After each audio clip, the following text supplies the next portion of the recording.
राजरानी होना तो एक साधारण बात थी। मेरी सीता को आज वह पद प्राप्त हुआ है जहां सारा संसार उसकी वंदना करता है। ये आप ही के आशीर्वाद का फल है राजमाता।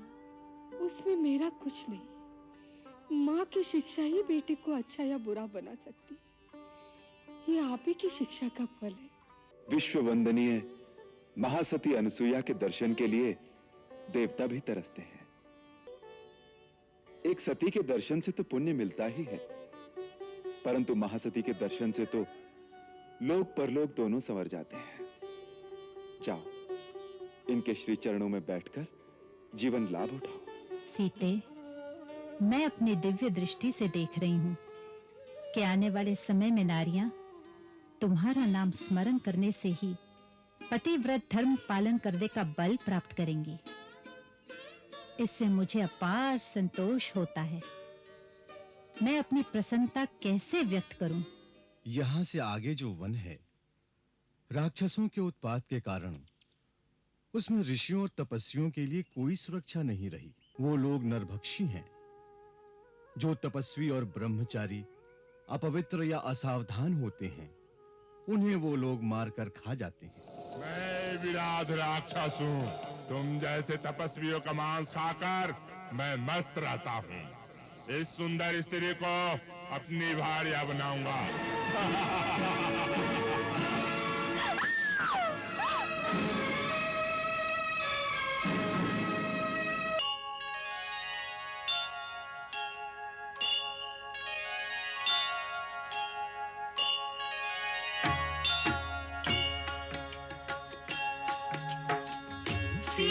सीताराम चरित अति पावन, मधुर सरस अरु अति मन भावन।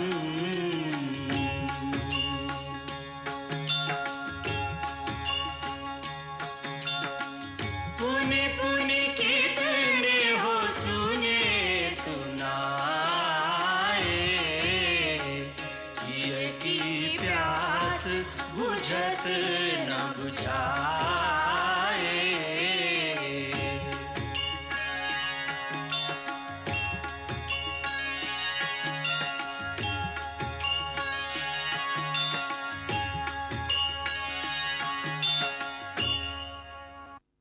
हमारी ओर से महाराज को धन्यवाद कहिएगा महारानी। उन्होंने आकर अयोध्या के राजवंश को एक घोर संकट से बचा लिया। नहीं तो मुझे भय था कि भरत भावना के आवेश में आकर न जाने क्या कर बैठता। हमें आपका भी धन्यवाद करना है। ये अयोध्या पर विपत्ति का समय है। ऐसे समय में आपके चारों पुत्रियों ने ऐसा आदर्श चरित्र दिखाया जिसकी संसार में कोई तुलना नहीं हो सकती। मैं इनका दुख, इनकी पीड़ा समझ सकती हूँ, परंतु इन्होंने अपना दुख कभी व्यक्त नहीं होने दिया। हमारी सेवा में ही अपना सर्वस्व लगा दिया, जैसे ये पुत्र वधू नहीं, हमारी अपनी बेटियां हो। राजमाता, इस समय यह सचमुच ही आपकी बेटियां हैं, मेरी नहीं। मेरा नाता तो विवाह के दिन ही समाप्त हो गया। यह इनका सौभाग्य है कि जिन्हें आप जैसी महान माताएं मिली हैं। आपकी कोख धन्य है राजमाता। ऐसे पुत्र रत्न कई जन्मों के पुण्य से प्राप्त होते हैं, एक से एक महान, जिनके कारण आज हमारा मस्तक गर्व से ऊंचा हो गया है। महाराज ने मुझे कहा कि जाने से पहले राजमाता कौशल्या के चरण छूकर आना। ऐसी वंदनीय माता के पुण्य प्रताप से ही संतान में दिव्य संस्कार आते हैं। नहीं महारानी नहीं, आप हमें लज्जित ना करें। पहले से ही हम आपके दोषी हैं। हम इन सबको कोई सुख नहीं दे सके। अब सीता को ही देखो, राजरानी बनाने का वचन देकर महाराज उसे मिथिला से लाए थे, परंतु हमने उसे वन के कांटों में नंगे पांव भेज दिया। राजरानी होना तो एक साधारण बात थी। मेरी सीता को आज वह पद प्राप्त हुआ है जहां सारा संसार उसकी वंदना करता है। ये आप ही के आशीर्वाद का फल है राजमाता। उसमें मेरा कुछ नहीं। माँ की शिक्षा ही बेटे को अच्छा या बुरा बना सकती है। ये आप ही की शिक्षा का फल है जो आज सीता ने हम सब नारियों का गौरव बढ़ा दिया है। जब भी इतिहास महान पतिव्रताओं का वर्णन करेगा, उसमें सर्वप्रथम सीता का ही नाम होगा।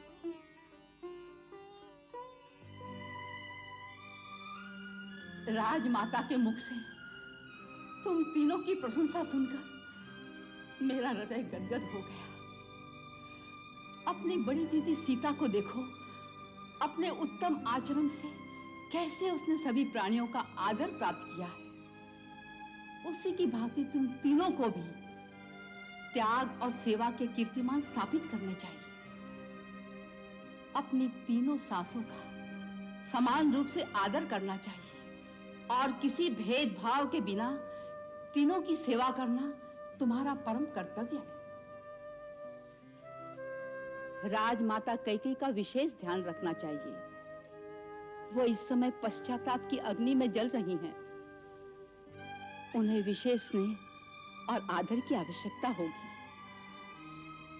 उनसे एक ही शिक्षा सीखनी चाहिए कि किसी मंथरा जैसी घर फोड़ी की चिकनी चुपड़ी बातों के बहकावे में आकर अपने कुल की एकता को नहीं तोड़ना चाहिए।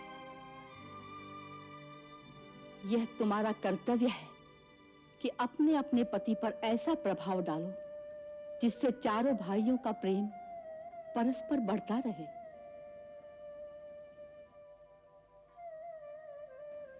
तुम लोग दुखी हो, फिर भी इस समय मैं तुमको मिथिला आने के लिए नहीं कहूंगी। तुम्हारी ससुराल पर यह विपत्ति का समय है। इस समय अपने पतियों, माताओं और समस्त बंधु बांधवों का दुख बांटना ही तुम्हारा धर्म है। 14 वर्ष के पश्चात जब ये दुख के बादल छट जाएंगे, जब तुम्हारे ससुराल में चारों ओर आनंद होगा, उस समय तुम्हारे मायके के द्वार तुम्हारे स्वागत के लिए खुले होंगे।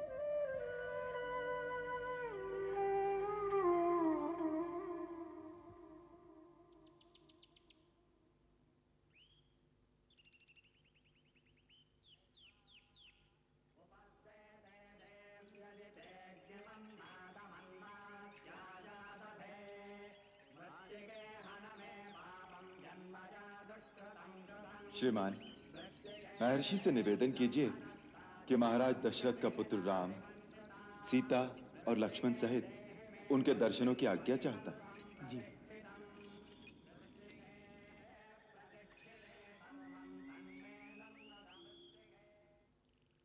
अहम ब्रह्मास्मि। श्री राम, लक्ष्मण, देवी सीता सहित आपके दर्शनों की आज्ञा चाहते हैं। राम आ गए। आज कितना शुभ दिन है। हम स्वयं उनका स्वागत करेंगे।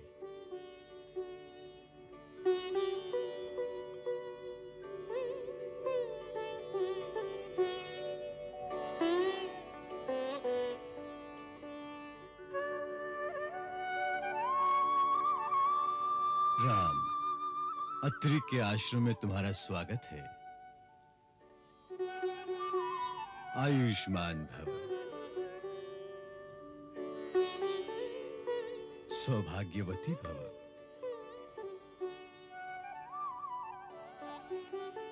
कल्याण हो। पधारो।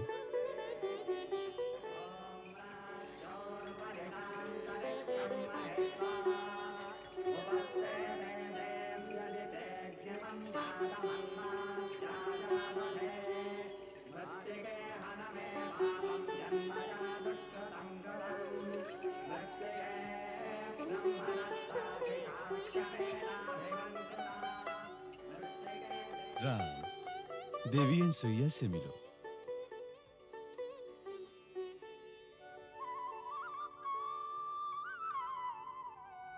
महादेवी, मैं दशरथ पुत्र राम अपने अनुज लक्ष्मण और भार्या जनक सुता सीता सहित आपके श्री चरणों में प्रणाम करता हूं। आयुष्मान भव।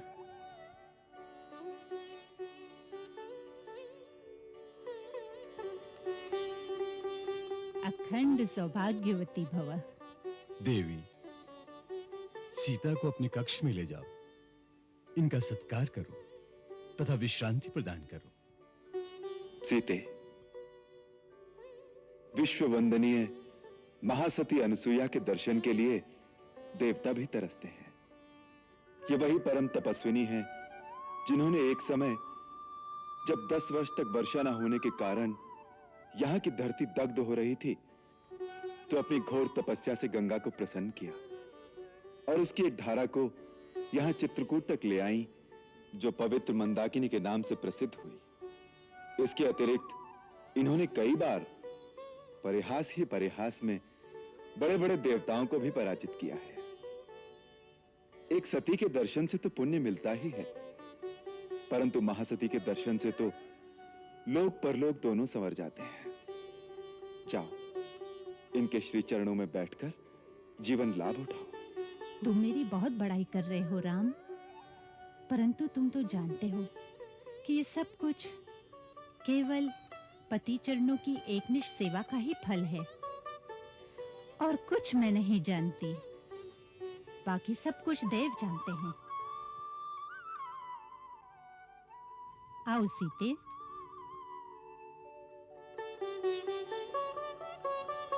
पधारो।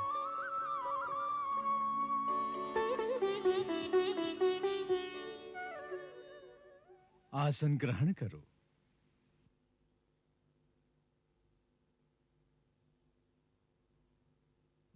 राम, हमें बहुत दिनों से तुम्हारी प्रतीक्षा थी। तुम्हारे चित्रकूट में आगमन का पता चला तो हम इसी आशा में थे कि तुम इस आश्रम में अवश्य आओगी।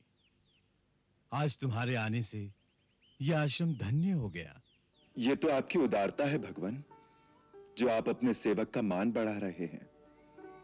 मुझे इससे पहले ही आपके दर्शनों को आना चाहिए था। इस देरी के लिए क्षमा करें। आज हम इन पावन चरणों में बैठकर धन्य हो गए। राम, संपूर्ण प्रभुता पाकर भी तुम इतने विनम्र हो, इसी से तुम समस्त प्राणियों का मन मोह लेते हो। नगरस्थो वनस्थो वा शुभो वा यदि वा शुभः या सांग स्त्रीणाम प्रियो भर्ता तासांग लोका महोदया दुःशीला कामवृतो वा धनेर्व परिवर्जितः स्त्रीणांग आर्य स्वभावानां परमं देवतं पति। पुत्री, अपना स्वामी ही स्त्री का आराध्य देवता होता है। वो राजमहल में रहता हो या कुटिया में, वो भाग्य विहीन हो अथवा धनहीन ही क्यों ना हो, उत्तम स्वभाव वाली नारियों के लिए वो सर्वश्रेष्ठ देवता के समान है। अभी जो तुम्हारे पति ने मेरी शक्ति की इतनी प्रशंसा की, उसके लिए मैंने और कुछ नहीं किया। केवल मन, वचन और कर्म से अपने पति की एकनिष्ठ सेवा की है। नारी केवल इतना ही कर ले तो बड़े-बड़े देवता उसके समक्ष झुक जाते हैं। देवता कई प्रकार से नारी की परीक्षा करते हैं, कई प्रकार का प्रलोभन भी देते हैं, परंतु जो नारी अपने धर्म पर अडिग रहती है, तो देवता तो क्या, सारी सृष्टि का विधान उसकी आज्ञा के अधीन हो जाता है। मैंने अपने जीवन में यही अनुभव किया है। पति से बड़ा हितकारी, मित्र और बंधु और कोई नहीं होता। वही नारी को दोनों लोकों में सुख पहुंचाने में समर्थ होता है। सीते, मुझे ये जानकर बड़ी प्रसन्नता हुई कि तुम अपने बंधु बांधवों को छोड़कर, राजमहल का सुख त्याग कर वन में जाते हुए अपने पति का अनुसरण कर रही हो। सुख में तो सभी साथ देती हैं, परंतु विपत्ति में जो साथ दे वही अर्धांगिनी है। सीते, मित्र और नारी की सच्ची परीक्षा आपातकाल में ही होती है। धीरज धर्म मित्र और नारी आपदकाल परखिए चारी। एकै धर्म एक व्रत नेमा, काय वचन मन पति पद प्रेमा। काय वचन मन पति पद प्रेमा। माता, मेरी माता ने भी विवाह के समय यही शिक्षा दी थी। मेरी पूज्य सासू जी ने भी वन जाते समय यही उपदेश दिया था। अब मुझे आशीर्वाद दीजिए कि मैं आपके बताए हुए आदर्श का पालन कर सकूं। सीते, मैं अपनी दिव्य दृष्टि से देख रही हूं कि आने वाले समय में नारियां तुम्हारा नाम स्मरण करने से ही पतिव्रत धर्म पालन करने का बल प्राप्त करेंगी। इससे मुझे अपार संतोष होता है। मैं अपनी प्रसन्नता कैसे व्यक्त करूं? अपने अनूठे वचनों से नारी आदर्श की शिक्षा देकर ही आपने मुझे धन्य कर दिया है। पूज्य माता जी, आपका आशीर्वाद ही मेरे लिए अमूल्य निधि है। सीते, इस मिलन की स्मृति में मैं तुम्हें कुछ उपहार देना चाहती हूँ। मेरे पास दिव्य आभूषण, अंगराग, अनुलेपन और पवित्र परिधान हैं, जो मुझे देवताओं ने उपहार स्वरूप दिए थे। वो मैं तुम्हें देती हूँ।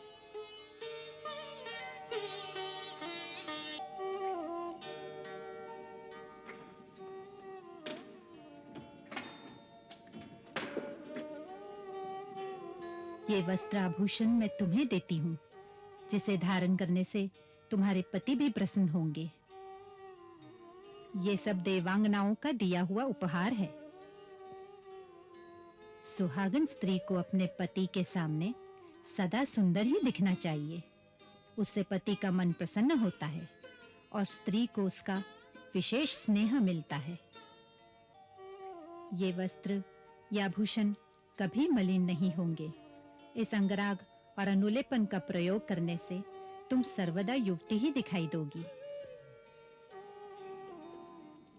सीते, अब तुम ये वस्त्र और आभूषण मेरे सामने धारण करो, जिससे तुम्हें इस दिव्य परिधान में देखकर मुझे भी सुख मिले।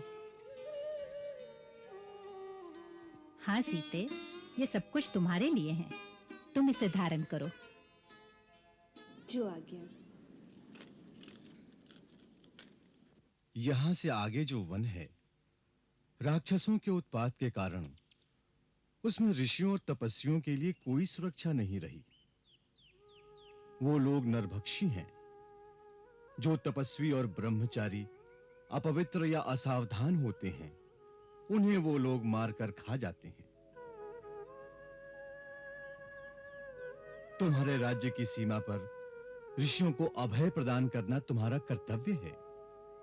मैं आपको विश्वास दिलाता हूं महर्षि कि अपने वनवास की समस्त अवधि में इस दंडकारण्य के चारों ओर स्थान स्थान पर बने हुए समस्त ऋषि आश्रमों में एक प्रहरी की भांति घूमता रहूंगा, ताकि वो आश्रम सदा के लिए राक्षसों के भय से मुक्त हो जाए। अब आप ही मेरा मार्गदर्शन कीजिए कि मैं कहां-कहां जाऊं और किस मार्ग से जाऊं। राम, सबसे पहले तुम शरभंग ऋषि के आश्रम पर जाओ। वो बहुत काल से तुम्हारी प्रतीक्षा कर रहे हैं। उनके पास समय बहुत कम रह गया है, इसलिए तुम पहले उनके दर्शन करो। किंचित सावधानी से जाना। इस मार्ग में विराध नाम का एक नरभक्षी राक्षस घूमता रहता है। वो तुम्हें शरभंग आश्रम से पहले या वहां से आगे जाने पर मिलेगा। आप चिंता न करें मुनिनाथ, मैं आपका आशय समझ गया। इस दंडकारण्य को राक्षसों के भय से सदा के लिए निष्कंटक कर दूं, इसके लिए मुझे आशीर्वाद दीजिए। मेरा आशीर्वाद सदा तुम्हारे साथ रहेगा।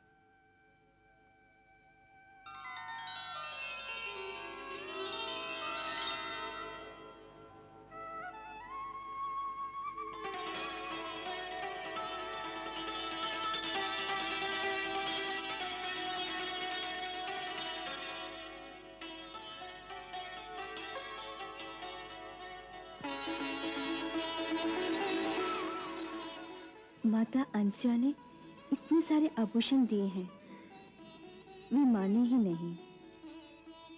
माता के यहाँ आकर बेटी को कुछ दिए बिना विदा करना अपशकुन होता है।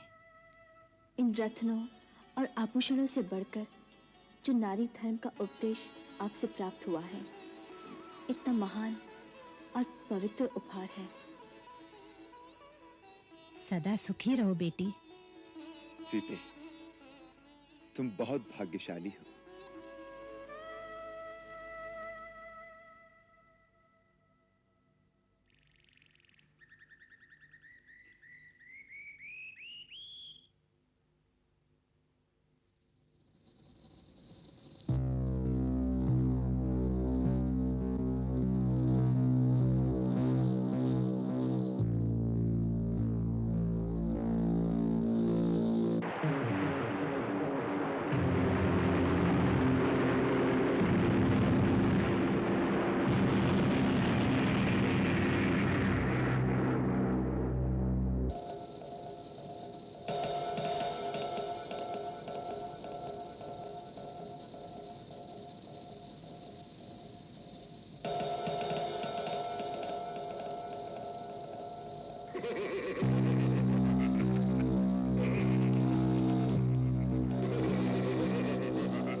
मैं विराट राक्षस हूँ। तुम जैसे तपस्वियों का मांस खाकर मैं मस्त रहता हूँ। इस सुंदर स्त्री को अपनी भार्या बनाऊंगा।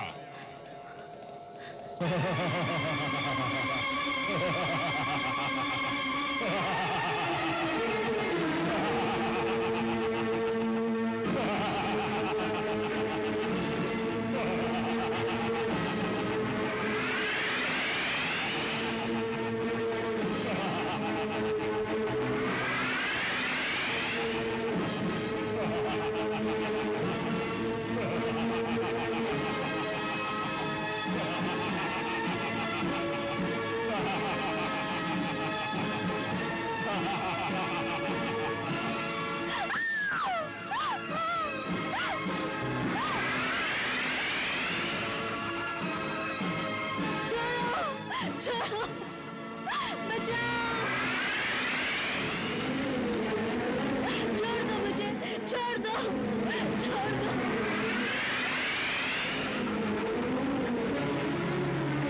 छोड़ दो मुझे, छोड़ दो, छोड़ दो। छोड़ दो मुझे, छोड़ दो, छोड़ दो।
लक्ष्मण, यही शरभंग मुनि का आश्रम है।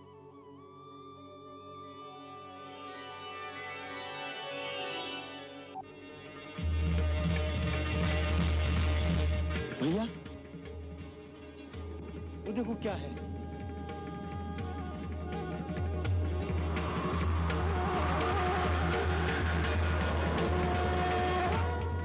देवलोक से कोई देवता शरभंग मुनि से मिलने आए हैं।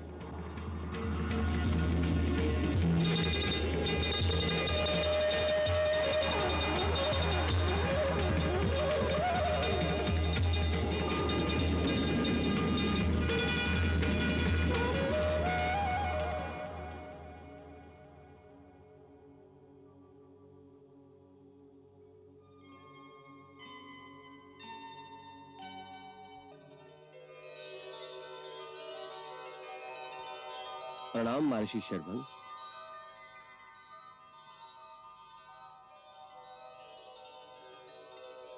शुभ आगमन के लिए धन्यवाद देवराजेंद्र। महात्मन, हम आपको सदैव अपने लोक में ले जाने के लिए आए हैं। सदैव जाना तो कोई बड़ी बात नहीं, परंतु हम उसके पक्ष में नहीं। जब हमारी इच्छा होगी हम स्वयं जाएंगे।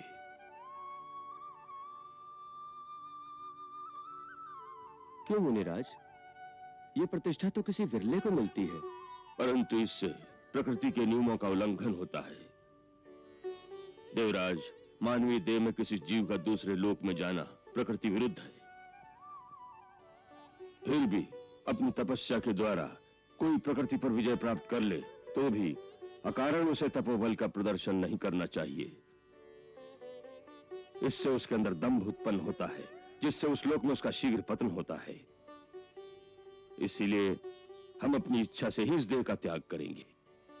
उसका समय भी आ गया है मुनिश्रेष्ठ। हम जानते हैं, किंतु इस समय हमारे आश्रम में एक विशेष अतिथि का पदार्पण हो चुका है। उनका स्वागत सत्कार किए बिना जाना हमारे लिए उचित नहीं होगा। जैसी आपकी इच्छा।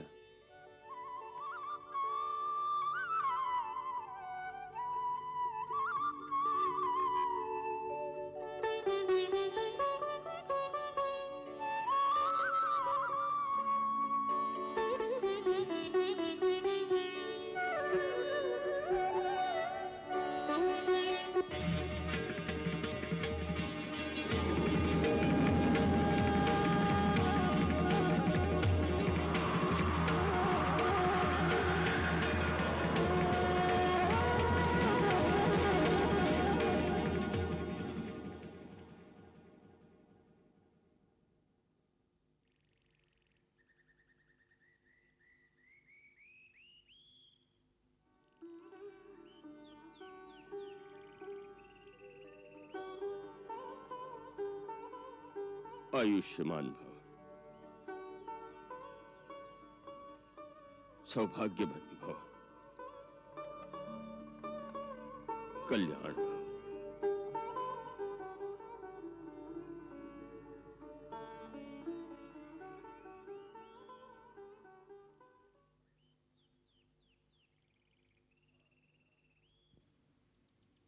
आ गए राम, तुम्हारा स्वागत है। महर्षि अत्रि ने तुमसे सत्य कहा था। हम तुम्हारी प्रतीक्षा कर रहे थे।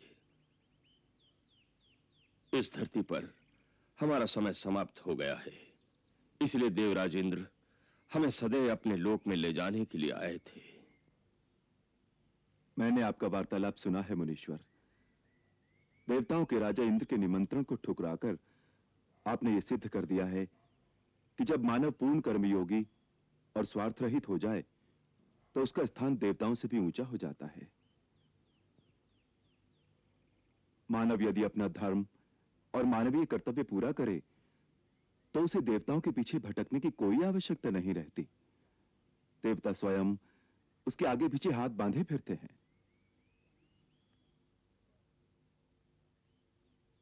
स्वार्थ से मुक्त कौन है राघवेंद्र? हमें भी स्वार्थ था। हम दिव्य दृष्टि से देख रहे थे, महर्षि अत्रि से मिलकर तुम हमारे पास आ रहे हो। तुम्हारे दर्शन की लालसा में हमने इंद्र के निमंत्रण को तुच्छ समझा। आज तुम्हारे दर्शन पाकर हमारे कई जन्मों के पुण्य सफल हो गए पुरुषोत्तम। भगवान, आप मेरे पिता समान पूज्य हैं और हर पिता अपने पुत्र के स्नेह में ऐसे ही भाव विभोर रहता है। हे राम, जिस प्रकार किसी सदग्रस्त के द्वार पर कोई साधु आ जाए तो उसे कुछ दान देना सदग्रस्त का धर्म होता है, उसी प्रकार जब किसी साधु के द्वार पर कोई सदग्रस्त आ जाए तो उसे आशीर्वाद, आत्मज्ञान की शिक्षा देना साधु का धर्म हो जाता है। किंतु तुम तो स्वयं ज्ञान के भंडार हो राम, हम तुम्हें क्या शिक्षा दे सकेंगे? अपने तपोबल से हमने कुछ दिव्य लोगों की सिद्धियां अर्जित की हैं। आज देह त्याग से पूर्ण अपने वो सारे लोक हम तुम्हें प्रदान कर देना चाहते हैं, इन्हें स्वीकार करो राम। महामुनि, मैं आपके इस अनुग्रह का सदैव ऋणी रहूंगा, परंतु मेरे लिए आपके दिए हुए इन दिव्य लोकों को ग्रहण करना उचित नहीं होगा। ऐसा क्यों कह रहे हो राम? क्योंकि मैं समझता हूं कि जो लोग किसी साधु महात्मा के पास उनके तपोबल से कमाई हुई शक्ति के सहारे अपने दुख मिटाने या महात्मा के पास सुख और संपत्ति मांगने जाते हैं, वो उस लज्जाहीन चोर की भांति होते हैं जो दूसरे की कमाई पर आंख रखता है। यदि स्वाभिमानी पुरुष है तो उसे अपने परिश्रम से कमाई करनी चाहिए। मुझे केवल यही आशीर्वाद दीजिए कि आपकी भांति मैं भी अपने ही कर्मों के बल पर वो शक्ति, वो ज्ञान, वो निस्वार्थ भाव प्राप्त करूं जो मानव को देवताओं से भी ऊंचा उठाता है। मुझे अपने ही कर्मों के बल पर वो सब कुछ प्राप्त करने दीजिए।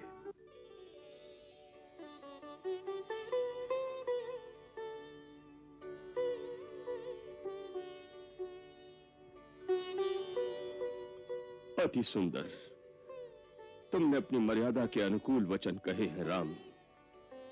तुम इस मानवीय जीवन में अपने कर्म और पराक्रम से मानव इतिहास में मर्यादा का आदर्श स्थापित कर सकोगे, यही हमारा आशीर्वाद है। आओ, हमारा अंतिम प्रणाम स्वीकार करो और हमें अनंत पथ पर जाने की आज्ञा दो।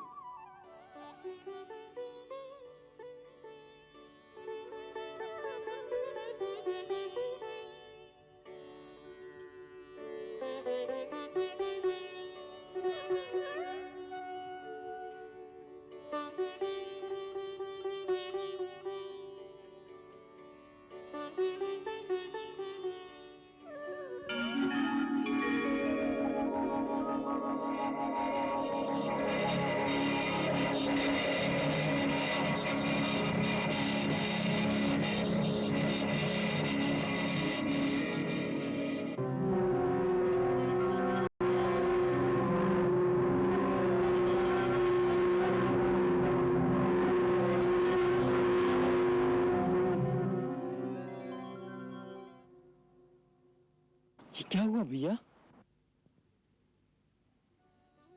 मुनिवर शरभंग अपनी योग अग्नि में अपने पार्थिव शरीर और उसके समस्त संस्कारों को भस्म करके एक अविनाशी पद की ओर चले गए हैं।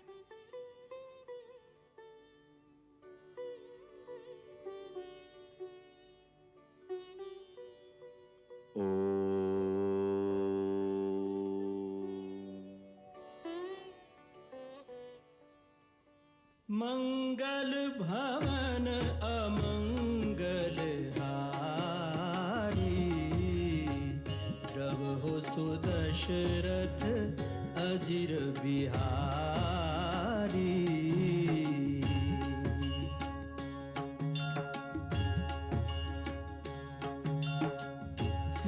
सीताराम चरित अति पावन, मधुर सरस अरु अति मन भावन।